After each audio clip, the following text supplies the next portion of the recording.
Are you comfortable? Yeah. Welcome to the A-Rated Couch. Thank you. The Rated by A podcast. Oh, so excited to be here. It's exciting to have you here, and I feel like you were the perfect guest because we've been working together for quite a while now, like maybe 2 years, I think.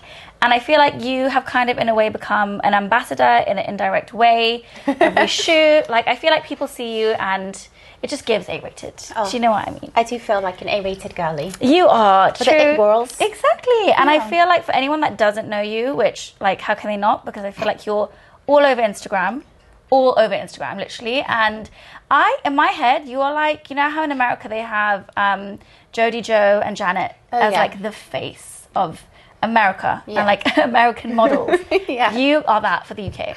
That's so crazy. But way cooler, because I feel like they're fast fashion models, whereas you do the cool brands, the it girl brands, the up and coming brands. Oh, thanks, girl. But for anyone that doesn't know, I mean, I'm sure a lot of people out there are wondering, like, how did you get to do this? Like, what is your story? How did it start? So, I actually, like, I don't know if a lot of people know this, but like, I actually like never wanted to be a model or wanted to do modelling, and I don't necessarily like modelling. That's crazy because you're so good at it. Which is what everyone always says, but it's like, I don't really know how I ended up in this sector of the industry, but I'm here now. So basically, like, I came to London like 4 years ago. Yeah. And it was really random. I was at uni doing physics. It was like my last year of uni, like my last semester of exams. And then lockdown just started happening. Yeah. And my best friend that I was living with, she basically got let go from her job because obviously like lockdown, COVID, blah, blah. So they were like letting everyone go. And she was from Manchester and we were living together in Lancashire in uni. Well, I was a uni student, she was full-time work. And then when she said that she was going to have to move back home, I was like, she was the only person that I had in uni. So I was what am I actually going to do here? Like, there's nothing to do. Where do I go? Yeah, so then I actually called my brother who lived in London and was like, I think I'm just going to come to London and stay with you. And then he was just like, yeah, come, like, it'll be fun. And then I was just like, okay. And so then I didn't finish my exams. I mean, but I was actually doing physics for 4 years, so it's like, it was a bit stupid not to finish it, but we're here now, so. Listen, it works out. It all works out. This is not your sign to drop out of uni. Stay in school. Stay in school. I came to London and then I was literally just, bless my brother, he had like a little uni accommodation room and he was just letting me stay in it. I stayed there for probably like 3 to 4 weeks until I got a job in London. I got a job in South London, so then I decided to move to South London. Love that. Croydon, to be exact. And I was working in a mental health care home and it was all going... Yeah, I didn't even know that. That's crazy. Yeah, it was all going fine and well until the vaccine then came out and they basically were like, if you're not vaccinated, then you can't work here anymore. Basically, I was like, oh gosh, now I need to like leave this job. Yeah. And then, so then I left the job and then I got a job in an Amazon warehouse. So then I was working in an Amazon warehouse. Do you have any tea from the Amazon warehouse? Because I've had crazy stories. Like people say that they treat you really bad. Really bad. I just think I was really lucky because I was like one of the only girls working there. So they gave me like the easy job of just putting stickers on So you had girl privilege and pretty privilege. You like double whammied. To be fair, like I keep saying this, but I think I only like got good looking in the last 2 years. No, like honestly, like you can't find pictures of me before like 2 years ago. I think that you think that because only 2 years ago did you start doing this like modeling thing, and maybe that then changed your perception of yourself. But scientifically and mathematically, you couldn't have just randomly woken up one day and looked different. No, I think I actually did. You know what it was?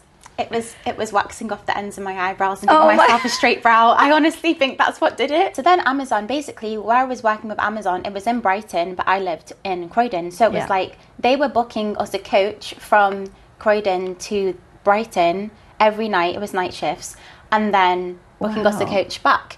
And basically, they paid us as travel time as well. So if I would do a 9-hour shift, then technically it was like a 12-hour shift because they added the extra 3-hour travel time. Okay, that's nice. And then by the end of the week, it added up to doing about 10 hours overtime, which meant that at 10 hours I got paid double for just, you know, napping on my coach there and back. So I was saving up so much money going to this job, and I'll hold up my hands, guys, and I will say I did miss the coach intentionally at least 7 times, and I still got paid, because it wasn't my fault that the coach left without me, because they should have done a register. And I fought my case, and I still got paid. But anyway, there we go. That puts to rest all the bad Amazon stories I've ever heard. Yeah. So then I started telling my local Amazonians that, like, you know, if you miss the coach, like, they just still pay you for your shift. Because I was like, I'm just going to put on my fellow people. But they didn't. Like, we all missed the coach one day. Like they showed up and it was like, where is everyone? And then the coach left and we were all there. Like, there's about like 5 of us that didn't get on the coach. And I was thinking, oof. It's a bit too much. It's a bit too much. Like, we've baited ourselves out now. Should have gate kept that one. Should have gate kept it. And then I said I ruined it for everyone. Stop. So I was like, I'm out of a job again. Great. What am I going to do? But I had saved up so much money that I wasn't stressing too much. I was like, I've got at least like 3 months like to budget and pay my rent and still live off of like the savings that I've got in London while I figure out my next steps. So then, in the midst of all of that, I had taken to TikTok and told them, like, oh, guys, I'm going to have to leave my job because I'm not vaccinated, blah, blah. And then I'm starting work on Amazon. So I was keeping TikTok up to date. And I was getting followers from that. And then I just started, like, doing try-on hauls of, like, Boohoo's and, like, no, it's actually embarrassing when I think of the brands. But it was just like, we all have to start somewhere. Yeah. We all have to start somewhere. It was like Boohoo and Shein, and everyone was just like, oh my God, I love this. Like, you should do more. Like, didn't know. I was just like, okay. And then people were like, reposting my videos, but like being like, get this girl signed. So then I was like, okay, let me try and like get signed and blah blah blah. And then I actually didn't get signed to agencies until like this last year. This brand called Fashion, which everyone says Fashion. I've seen them. They do lovely, nice things. So he told me that he actually reached out to me like 2 years ago, and I basically told him no because I wasn't competent enough to model back then. And I was like, that sounds like something I would say. And then he reached out to me again. He was like, yeah, I've seen your stuff on TikTok, so like, let's try and do a shoot. And then that was probably like my first shoot, even though it was just like Instagram, like phone pictures. That was like my first shoot, and I was just like, okay. And then he showed me the pictures, and I was like, oh, they actually look like good. But he did edit them a lot, which made which made me think like, oh yeah, that's why I don't look bad. But when I look back at it, I was like, yeah, like, I was definitely edited quite a lot here. I think that's annoying when people like go too ham with. And I mean, I get as a brand, like you have like you know you have an aesthetic, so you want to. But at the same time, like going a bit heavy-handed on the editing is a bit of a It's a grey area. After that, I feel like women's wear were probably like the first real brand that like took to me. Because they asked me to make some TikToks for them, which I did, and then they asked me to like hire me as like their TikTok content creator. So like I would make TikToks for them, like hire other models and then do the content for them as a brand. And I was working with them for quite a while, and that was like really insightful because spoiler alert, I want to start my own fashion line. So like it was really insightful to be like working with a fashion brand like women's only, like seeing like a full female team, like how it all works and stuff. And that was really good. And then also like on a campaign shoot day, their model cancelled, so they asked me to model like literally last minute. And then good thing you are multi-talented. And I feel like that just took me out my comfort zone, so I really didn't want to do that. Like I was just like, oh my gosh, I'm not confident enough. And then and then that was like my first time doing it, and I was just like, okay, we've got it done. It's been done. It's not like, it wasn't a terrible experience. And it looks good. I'm sure the pictures were great. And then, I mean, you know, everyone points out their flaws, but I think the pictures turned out okay in the end. There you go. I feel like from there, that's more when I started doing like some more paid like TikTok work. But I would say like then I started working with you like with I think we started with TikTok, right? As well. So then and in that whole time as well, I was making like building followers on Instagram. So then I got like to 100k followers in my first year. That's crazy. And then that's when I was able to get like paid properly off of social media. But it all like happened so fast, and I feel like tips and tricks is more so to like just keep to like yourself, like keep that was going to be stay my next true question. to yourself type thing. Because I feel like there's so many girls out there that like want to get into modeling, but they don't know how. They feel lost. It's confusing. And I get it. I feel like fashion is intimidating. Yeah. From all aspects, whether you're trying to come in as a designer, a brand, or trying to start like modeling. So I feel like, say people don't have a following, what would your advice be for the girlies that are really starting from like zero? Reach out to people. Yeah. I think like even if you don't have a high following and you've got a good solid portfolio of pictures on your Instagram, because like social media nowadays is your portfolio. Like I've never made a portfolio. Like recently when I signed with my like modeling agency, I sent them all the work I've done. But other than that, like no one has ever asked to see my previous work. They've just seen my Instagram, seen my TikToks, been like, yeah, we want to work with you type thing. So then even if you don't have followers, you can still be a model like without followers. And even if you want to be a content creator without followers, you can still do that. But like instead of you posting your content, you would make the content for brands to then use. UGC, right? Yeah. So then, and I think people are like too scared to reach out to brands. Like, did I reach out to you or did you reach out to me? I think I followed your TikTok. I think maybe you followed us, but I think I did reach out to you because I remember, I don't know actually, but I do remember seeing your TikToks and I was like, oh my God, she has such a like unique look. Like she literally looks like a model. I think you followed us maybe, and then I was like, oh wow, pretty girl. we select you. But you're one of my elite employees.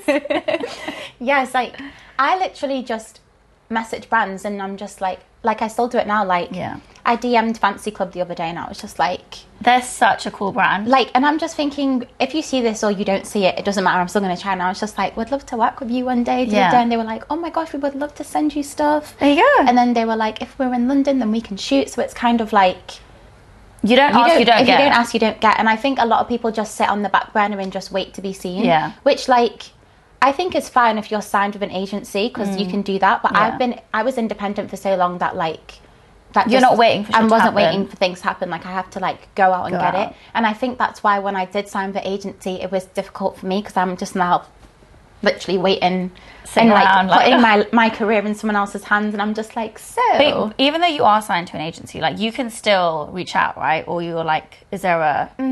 So like social media side of things, because I'm independent with that, like I can reach out, but modeling wise, like I can't. I mean, I could reach out, but then I would have to be like, okay, now involve can you go the agency. Like, if I'm reaching out to brands, I really want to work with them. It's more like, I love your brand and I'm not expecting to get paid from this. Right, okay. But like, obviously, if they're like, oh yeah, what's your rate? It's a different story. But like, in my head, I'm thinking, I just love your brand. I want to work with you. Yeah. And I want pictures for my Instagram. Like, let's just work together. Let's work together, yeah. It's hard with agencies because I get a lot of DMs through with me. And then it's I was gonna ask you next. If somebody reaches out to you, what like do you have to say, okay, reach out to my agent? Yeah, and I have to say like, oh yeah, can you please email my agent? But then I've kind of like got a good relationship with my agent where I'm like, if it's a smaller brand and they have a smaller budget, like 500 or less, let's say, then I'm like, okay, you guys maybe just add your booking fee percentage, like maybe just add an extra 17% or take off 17% type thing, like, because like, I don't know if I'm allowed to disclose this, but they actually are entitled to 37% in my contract. I did not know that. Okay. So it's like, I'm thinking if I'm doing a £500 job, then you guys taking 37%. I'm thinking I'm just not going to do it. Like I don't gain and also I anything guess I also think this is like as a brand myself. When I'm reaching out to people and like say they have an agency and I've chosen the model, I've gone out like the model, I've DM'd her directly. But then like say you have an agent involved or like she's represented with an agency, like I'm happy to pay the model. Do you know what I mean? But then like now unnecessarily you have to like add it. I mean I know it's just the way it is. Like when you're signed, it's it is what it is. But like then you're okay, so now I'm paying extra for the agent to be involved. Who didn't do anything in the first place. It's such a like grey area, I feel. Like it kind of keeps things professional, and then it helps the agent to kind of like keep your value, if that makes sense.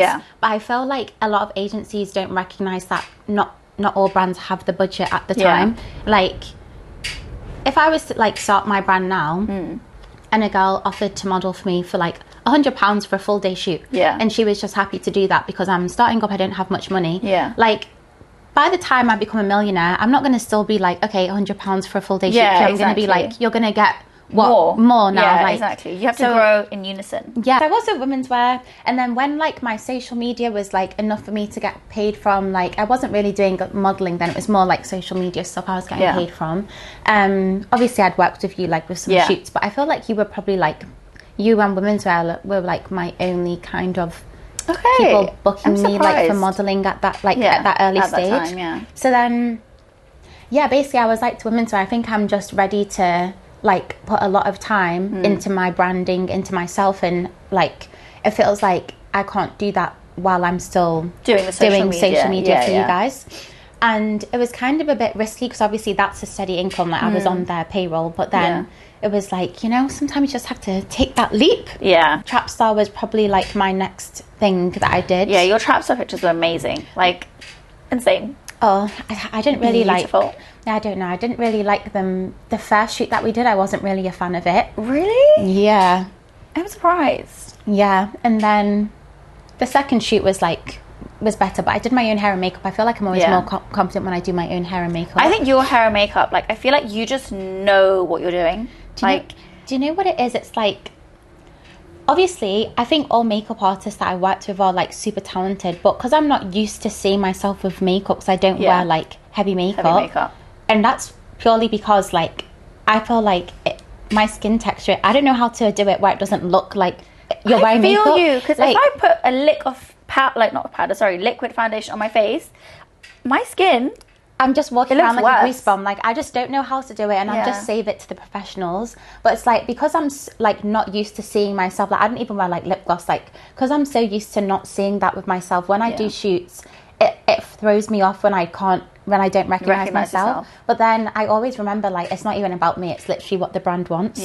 But then it's just difficult because I look back at the pictures and I'm like, oh god, I just don't want to post this at all because I don't like how I look. But then people are like, no, like you look good, you just don't look like your usual self is. I'm just like, oh, like it's so like, and that's where like the body dysmorphia and everything comes into it as well. So it's just like everything is just, I feel like, even I'm sure people will look at you and be like, there's no way that you could have body dysmorphia, because I feel like you have the most insane figure. But I feel like when you're in this industry, like you're constantly like, you have facing the critique of like you're working with so many brands, and you have so many eyes on you all the time, and then you're also working with other people as well, right? So like other models and stuff. So I feel like it's hard to not question yourself sometimes.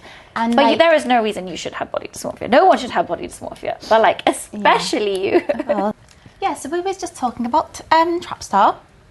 I think that was my first insight into how you don't mix business with pleasure. Lifelong lesson, and it comes true every single time. Yeah, because I do believe, I just think sometimes brands want you to do this whole mates rates, but when you're like $1 million company and you're not really friends like that, you've just... That's not a mate or a mate rate. Yeah, if you're not a mate, then you shouldn't really be doing mate rates or expect to be doing stuff like as mate rates. And I think that was what I learned with Trap Star. After that, Hood Rich reached out to me, Fully Paid reached out to me, like Foot Asylum reached out to me, and I said, this is not my avenue. You guys have me all the way foot up. No, thank you. No, thank you. So this is another tip that I would give, like, don't be afraid to say no. Yeah, basically don't be afraid to say no, and like work with brands that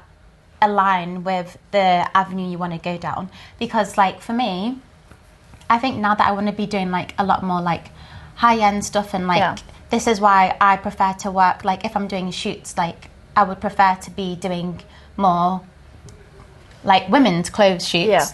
Like I don't think, other than Trap Star, I don't think I've ever done another streetwear like type brand, because like that's just not the avenue I want to go down. And I think once you're seen as like a tracksuit babe, they just love to make you into a tracksuit babe. And I actually feel like, and I don't know, I'm sure you can agree with this, like I think now that you've aligned yourself with all these brands, like you're getting more of those kind of jobs because people perceive you in a certain way. Yeah, exactly. And they're like, oh yeah, she's worked with, I don't know, like for example, women's wear, or like there's so many like smaller niche brands that are up and coming, small designers, independent designers. And once you have like that kind of image, it just makes it so much easier for you to circulate in that world. There's no point just saying yes willy-nilly to like yes, just for a check. And I think this is also important from like whether you're a designer, whether you're a model, like say yes to the right things. Just because there's a fat check on the other side doesn't make it right. Fashion Nova reached out to work with me on my socials. Okay, and they were like, it was basically like a 9K deal, but it was like, you have to make like 5 posts over 3 months of Fashion Nova. So I said, so you want my whole feed to just be Fashion Nova? And I was like, it's impossible. Like, seeing 9K sounds so good. But then it's like, it makes 0 sense because now like I don't even make 5 posts in a month. Then for you to want my only 5 posts to just be Fashion Nova is like crazy. So it's like, you have to like really like pick what niche you want to go down. Because I do think sometimes brands are absolutely batshit crazy with what they ask. Like I have seen girls who have Fashion Nova in their bio. Because Fashion Nova have said, oh yeah, we need you to put us in the bio. And like literally every second post is Fashion Nova. And then the Fashion Nova ambassador. And the thing is, there's nothing wrong with that if that's what you want. Like as long as you want that, then it's fine. That's fine. And honey, you're living a sweet life because that money is good. Yeah, it's great money. If you want, just know like if you want to then try and divert to like, it's harder. It's hard. It's like so much harder. Like brands are going to look at your page and then you're just going to get booked for like the same PLT jobs, the same Boohoo jobs, the same like Shein jobs, the same, like all of that sort of realm. So if you kind of want to like get out of that, then you just have to be a bit more. Like me with modeling now, like I don't care what brands because modeling isn't my passion and I don't really like it. Like it's just like bread and butter at this point. It's like, I don't care too much about which brands I end up shooting with now, but I wouldn't do like Instagram promo or TikTok promo type thing. Because that associates with your personal brand then, right? Exactly. So it's different. I think make what's public for everyone to see and what you're promoting is like, it says a lot. And then like whatever you do kind of like behind closed doors, maybe like that's in a way, okay. kind of is like it's not as detrimental to which path you want to go down. Like if you just want to be like an e-com for JD, it's not like not the end of the world. It's not the end of the world. Like that's never going to stop if rent you from... is due, it's okay. It's never going to stop you for doing runway for like Chanel, if that's what you wanted. Just stay true to the type of content you want to be putting out, because if you just try and copy every other influencer, you're not going to be able to stand out, because there's just so much of that right now. This is the other thing that I want to bring up. Copycats. Why are we copying? But like, be original, you know? Be original. And the thing is, if you're copying, there is no longevity in that. You're not going to enjoy it. It means you don't enjoy the job. So you need to find something you genuinely love. Like, you have to love it. Otherwise, you're not going to last. Like definitely take inspiration and like create mood boards and like look at your favorite like content creators and like plan around like, this is like, maybe you want to have a darker aesthetic, maybe you like, you know, low exposure vibes type thing. So it's kind of like, you know, you can make a whole mood board and do what you want with it, but doing the whole, okay, let me just turn myself into Niko Sundai today, is more of it like, there's Niko Sundai's already out there, so maybe like just be yourself, do you know what I mean? And you can actually have multiple aesthetics. I feel like that also helps me get booked quite a lot with work, because like, Lord knows I'll be changing my hairstyle every other day. It's amazing. Like, hair theory is such a real thing. Like, I do look like a different person, like, with each hairstyle. So it's and they all look good. They all look amazing. Yeah, so it kind of does like, if you like promote that more on your socials, then people are going to be like, okay, yeah, she can tap into this avenue and she can tap into that one. Exactly. No, it gives you that range and the flexibility to kind of like fit different, which is also why I think you're such a great model, because, well, apart from the fact that like when it comes to posing, Niko knows what she's doing. Okay, she knows. I feel like you never need direction. You just get it. You just understand the vibe and you just melt right into it. Aww. But I think because you have this like thing where you are not afraid to explore different looks and different aesthetics, it just opens up a whole new world, you know? Like, you can do anything at that point, which actually brings me to my next question. I wanted to know, what is your like favorite biggest achievement or like thing where you're like, yeah, I feel like I've achieved some shit? Like, was it a particular job? Was it a particular event? Like, what was that? Have you had a moment like that? It sounds really bad, but do you know, because like I'm not passionate about this stuff. Yeah. It's like I don't feel like anything is like a big deal. It's like an achievement. Or I feel like probably the best thing that I experienced was like the Bottega fashion show, because that was my first ever time going to a fashion show. Iconic. And it's Bottega. And it was Bottega. That's and it was nuts. like, it was just kind of like, as a designer, it just puts you in that world of like, oh my God, this is going to be me one day, like having a fashion show and like people are coming to see it and like making a whole, because obviously like you're there to see the clothes, but you don't like understand like even down to the lighting and the music choices they choose per each outfit, like everything is done particularly to like put a whole idea together, and you probably don't understand it from the audience perspective, but because you're just going there to see a show. But that designer might have sat there and been like, okay, this dress, like it gives me a mellow mood wearing it, so I'm going to put mellow music to it. But at you're just watching the show like, oh, this is amazing. That's but pretty. Like, but you don't really deep like how much goes into a show, and it's just like nice to. I love seeing other people's creativity, which is why I really like working with Anishka, because she has her creative. We have our moments. She is at the top. Stop. Yeah. So. Yeah, I feel like that was a really like, wow, this is quite surreal moment.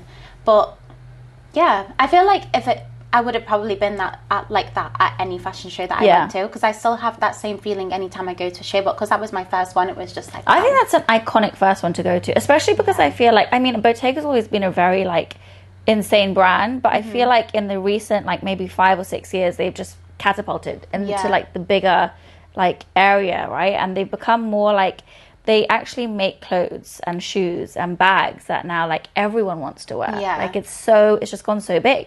So like being at a brand when they're at their peak and at their height and going to watch that then, I think is so much more impactful. And like it's an experience you'll never forget. And my next question is actually on the flip side. Have you got any like horror stories to share? From like either working with a brand or like at a shoot or something where you were like, this is one to warn the people. We don't have to name drop. We're not trying to name drop. Okay. But the experience. I feel like it's really bait. Is it? Because we kind of already spoke about it. Maybe let's do it in the story of like Susan and Jane. In a third person world. Third person. Okay, so back in my day, little old me, what happened? So basically, there's this brand called Pampers. Yeah. So Pampers basically had wanted me to basically become the face of their brand. Okay. But that didn't really align with what the avenue I wanted to go down. Yeah. And then me being the face of their brand kind of made them a bit like possessive of me, but they weren't giving me my flowers for it. Pampers had some senior employees, and one of them, Richard, like me and Richard were cool. Yeah. So then Pampers just thought, oh, because you and Richard are cool, like you would just do this for us. But it's like, no, because I'm making you millions. You've come to me and you've told me I've sold out your collection twice now. Yeah, that's crazy. So why would I not be getting paid my standard rate? Not even commission or anything on top, just my standard rate. And it was kind of a bit like, okay. And then I got booked for a shoot with them, and this was really irritating to me because the shoot was about 10 minutes down the road from where I lived at the time. So they had me at the shoot, which was really cold in there, for about 8 hours, and they only used me for about 15 minutes. So I was like, you actually know where I live. You could have literally said, can you come? But what was the reason? Like, what were you doing for 8 hours? Just waiting for my part in the shoot. That is very inefficient and stupid. Yeah, so obviously I've put my invoice through for 8 hours because you've had me sat there for 8 hours. Yeah, for 8 hours. And it was a whole like, no, because like we would only use you for 15 minutes. But it was like, okay, but you guys had me there waiting, like, time is money. Yeah, and you know I live 10 minutes from there, so you could have even texted me 10 minutes before saying we're going to need you in 10. Do you want to leave now? Type thing. And I would have just come. So it was kind of like, that was an icky situation. Didn't like that at all. On top of like the whole like, kind of telling me that I've sold out your collection, but then you're not paying me like my bare minimum rate. That's and crazy. Then you want me to go to New York with you to do your pop-ups and blah, blah, blah, but you don't want to pay me. You want to say that my paying me to go to New York is like, my payment. It's going to New York. I'm not doing you guys the favor. So that didn't make sense. Oh my God. And then on top of all of that, you wanted to get involved in my personal life with other branding and basically try and sabotage me working with other brands. Mad. So So they actually like told other brands to not work with you? it was kind of like they made a narrative that wasn't true to make the other party involved not want to work with me type thing. That is... But it's okay because we worked in the end and we got there in the end. You got there in the end. But yeah. That's mad. Since then, I just said, you know what? Never I don't again. want to work with that company ever again. Never and, again. Like, that just made me realise, like, my worth in this industry. As it should. Yeah, that was probably, like, my only horror story, which I'm kind of grateful for because I've had stories of models crying on set, like, leaving to go Crazy home early, stuff. like, people wiping off their makeup, like, yeah. Mad. I've had quite a few, like, crazy. I've heard both things from both sides. I've had situations where a model will... So they'll be on their Instagram in one way, right? And like be a certain way on Instagram. And so you book them based on that. But then when they come in real life, because their pictures are so heavily edited, they're not what they seem. So then you're like, well, shit. Yeah. Where do we go? And I feel like there should be some sort of like transparency. Yeah. Like even I remember this brand wanted to book me and they sent me like one of my pictures. They're like, oh yeah, we love this. And I was literally like, Seven, listen, I don't look like that anymore. I've gone through a rough patch. I've lost a lot of weight. Like I'm not going to turn up looking like this. Like just know that. Like, because that is like literally my biggest fear. Yeah. And like, I think that's what gives me anxiety as well. Like, because I'm just living in my own little world, I forget that people recognize me from Instagram. Like I was going to ask you this actually. Do people come up to you? Because I'm sure they must do and be like, oh my God, I know you. This last month has actually been really overwhelming for me because I've had like 3 DMs within this, like in the last month of people being like, oh yeah, I just saw you. Like, stop. And there was one which was so scary. Like someone actually just sent me a picture of myself, like waiting for an Uber.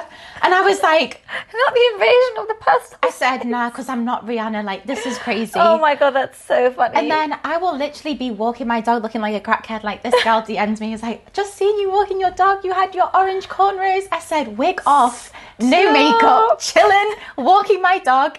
And then I've been caught red-handed. Oh my God. And there was one time I was walking to the hair shop, literally in a bonnet.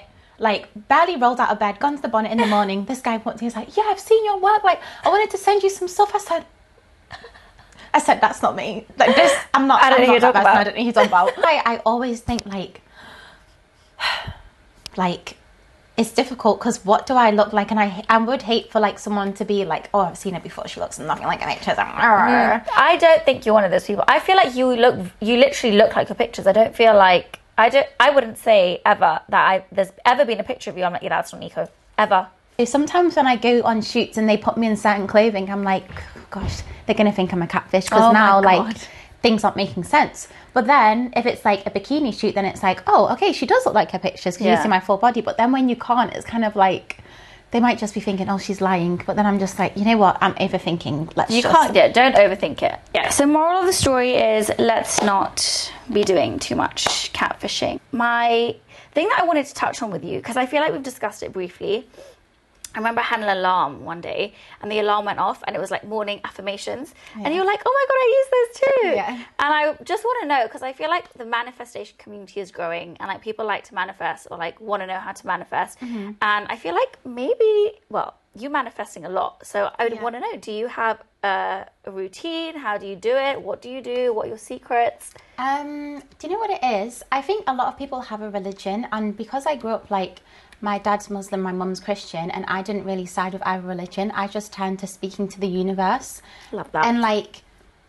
And I think it's equivalent to like people just praying to God. Like it's the same thing as manifesting, except I don't know who like my God is. There's just like an entity. It's kind of like that's exactly what it feels like. Like I'll just say things like I'll just be like, oh, Lord, please, I just need 10K in my account because honestly, I just want to get XYZ done today.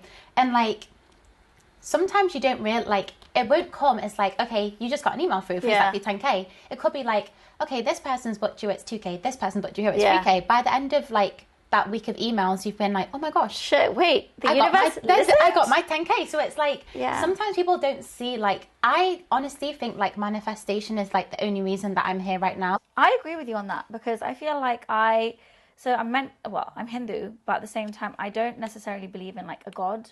It's like loads of gods. I believe in just energy, and that there is an entity out there, and if you speak, he, she, they, whatever, will listen. Yeah. Like you will be heard. There's magic, okay? We're living proof. Exactly. It's all about the subconscious brain. Yeah. That leaves us to our fun and final part of this segment, a rapid fire round of questions. Ooh. Okay, so I've got a list of questions, and they're just going to be like rapid fire, okay? And you just got to think whatever is the first thing that comes into your mind, okay? So, fuck, marry, kill. Yeah. Damson Idris. Yeah. Idris Elba. Yeah. All the Idrises. And Matt Damon. Wait, who's Matt Damon? Niko! Nah, do you know, you've got the wrong person to ask these questions, because I actually don't know celebrities, but who's Matt Damon? He's an actor. I don't watch things. Okay, we'll throw a different one into the mix. How about J. Cole? Okay, so Damson Idris, you know Idris Elba, right? Yeah, no. Idris Elba, J. Cole. Okay, I would kill... Oh gosh, this sounds so horrible, because we just spoke about manifesting, so I don't think I should say this out loud. Okay, we should put him to the side. Yeah. We're not killing him, we're putting him to the side. Yeah, I think Damson Idris has been put to the side. I just got two old men. Like, oh god. I would have a sleepover with Idris Elba. Okay. And I would marry J. Cole. I feel like Idris Elba would probably get on my nerves if we were married. Yeah, he does. I feel like he would be a bit annoying. At least you can like have a sleepover, ask him about his life. Yeah, and I personally just had to get rid of Damson Idris. He's been around too much. And I just love Laurie Harvey, and I'm a girl's girl, so sorry. Period. Yeah, we love Laurie Harvey. Yeah. We love her. And J. Cole, marry J. Cole. I feel like he'd be good to be married to. Yeah, no? I mean, I like his music, so I feel like... Yeah. He doesn't seem annoying. Okay, heels, flats, or sneakers? Does heels class as heeled boots? Yeah. Heels. I feel you on that one. I'm right there with you. If you had one superpower, okay, to pick, and you have it for the rest of your life, what's it going to be? Could be anything. This one is so easy. It would be to teleport. Oh, I love that. Yeah. I would want to do that too. I hate sitting in traffic. I waste so much time in traffic. Babes, see me in Jamaica. Fact. Oh, yeah. And I'll be right back to the UK the next day. I'm thinking too small. Yeah. Okay, 3 things you can't live without. My dog. I knew you were going to say that. I was going to say one of them's going to be Blade. I actually did try and live without him, and it wasn't really going very work. Well. Nigerian food. Love that. Foodie. And maybe my sketchbook. Ooh, I wasn't expecting that. I like that though. If you had to eat one thing for the rest of your life, what would it be? Ferrero and Eba. Okay. It's Nigerian food. It's so good. I had a feeling you were going to say that. Yeah. Because I always see you on your story eating Nigerian food. I'm like, looks really good. Looks really good. Okay, if you had to pick one fashion aesthetic for the rest of your life, and I know that's a bit of a tough one, but just one. Oh my gosh. It might have to be the Matrix vibe. Oh, yeah. See, I think that's a classic though. You can't get tired of that. Yeah, exactly. And I think like I can still change my hair every day and it will always match the Matrix vibe. Yeah, you're right. Like I can have blonde wig, Matrix vibe. Yeah. Short pixie cut, Matrix vibe. That's smart. Slick pony, Matrix vibe. That's so smart. But I can't have like pixie cut and be like a girly girl. Girly. Yeah. Like, no, I feel you. And I feel like the Matrix will always like into the future somewhere. So yeah. And it's also vintage at the same time. Exactly. It's like, yeah, that's a good answer. Great answer. Thanks. Okay. What's your worst ick in a man? Oh, the ick queen. Well, where do I start? I can only pick one. That's boring. Yeah, only one. My biggest ick in a man is A guy that thinks his, like... Oh, I have so many to choose from. I'll go with, like, a basic one. Is a guy that thinks his height is a character trait. Like a characteristic, Ooh, like... like you've got nothing else going on for you. Like, I'm 6'3", like, come on, like... I'm like, 6'3". It's like, okay. And then? And? What else? So? Yeah, I feel you on that one. Okay, guilty pleasure. Guilty pleasure is... I just love cancelling on, like, people. Oh my God, are you a flaker? Like... Do you flake? Because I'm the same. Yeah. And I actually built myself a really bad rep for that, but I'm trying to redeem myself. Actually, now I don't take things on. Say no from the get-go. To be fair, like, I just give the heads up, like, you can put me down, but I might not come. Or I'll come, but I'll probably go home. But, like, I just love that feeling of, oh... I'm home now. I'm home now. The event's been cancelled. Oh, no. How sad. How upsetting. Sad. I don't know if that class is a guilty pleasure or not. That's a good one. That is a good one. Okay, if you could raid one woman's closet for the rest of your life, who is she? Who is that woman? Just off the top of your head. Oh, the first person that came to my head was Six Kenza. Oh, yeah. Like, I love her. Like, I feel like when she first started off, like, with her socials and stuff, like, I was more like, yeah, she's just, like, really pretty. But now I feel like she's really in her fashion bag, and I love how she dresses. She is. She has a really cool style. I feel like she also, like, does loads of different aesthetics. Yeah, she really changes it up. She doesn't just stick to one, which I love. Like, I think I would have a great time in her wardrobe. Oh, yeah. You and me both. Yeah. Her clothes are... It's giving. Yeah. It's giving. Okay, and actually it ties into my last question. Who is an influencer that you look up to, or that you're like, you know what, a great influencer? She is influencing. I am influenced. I'm influenced. This is really weird because she's not in the same sector as me. Okay, but I look up to her because of her work ethic. Go on. And it's Uche, like the makeup. Oh, yeah. Like, yeah, go on. I feel like I don't do anything makeup related, but I love, like, watching her and just seeing, like, how consistent she is with work, like how much she actually, like, puts into what she wants, how, like, she's been doing it for 10 years and, like, how far she's come. I actually watched one of her videos the other day, and it was an interview or something, and and she said in her, like, thing, she was talking about her come up, and she was like, you don't know what peak it's going to be. Like, you have ups and downs, right? But you don't know, you have to keep going, because you don't know which one of those is going to be the one. Yeah. And that just resonated so hard. I was like, oh, I need to hear that today. Yeah. Anyway, thank you, Niko. You're welcome. That concludes our Rated by A on the A-rated couch. This was amazing. Thank you for having me on. This was a lot of fun. Sorry about we had some technical difficulties. Oh, it's okay, you know. But we made it through. It is Mercury retrograde, so it was to be expected. Yeah. Powered through. We did. All right, bye.